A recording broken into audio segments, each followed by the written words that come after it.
হিজাব পরা নিয়ে ইরানের সৃষ্টি হয়েছে নানা বিতর্ক। চলতি মাসের শুরুতে এক নারী শিক্ষার্থী হিজাব না পরায় তেহরান বিশ্ববিদ্যালয়ের সামনে নিরাপত্তা রক্ষীদের হাতে হেনস্থার অভিযোগ ওঠে। শিক্ষার্থী তার পোশাক খুলে ওই হেনস্থার প্রতিবাদ জানান। প্রশাসন থেকে মানসিকভাবে বিপর্যস্ত এ আখ্যা দিয়ে তাকে পাঠানো হয় মানসিক হাসপাতালে।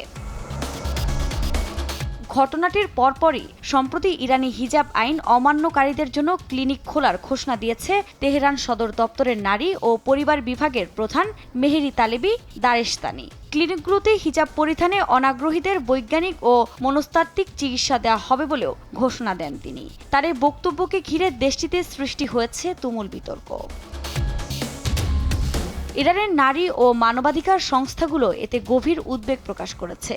হিজাব ক্লিনিকের এই ধারণা ইসলামিক ও ইরানি আইনের সাথে সংহতিপূর্ণ নয় বলে বক্তব্য দিয়েছে ইরানের মানবাধিকার বিষয়ক আইনজীবী হোসেন রাইসি। হিজাব সংক্রান্ত ক্লিনিকের ঘোষণা নীতি নৈতিকতা বিষয়ক মন্ত্রণালয় থেকে আসে, যা সরাসরি দেশটির সর্বোচ্চ নেতা খামেনির অধীনে।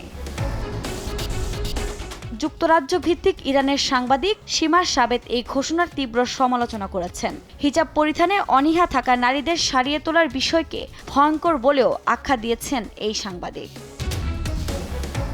ইরান প্রশাসনের হিজাব ক্লিনিকের খবরটি রীতিমতো নারীবাদী গ্রুপ ও নারী শিক্ষার্থীদের মাঝে আতঙ্কের জন্ম দিয়েছে।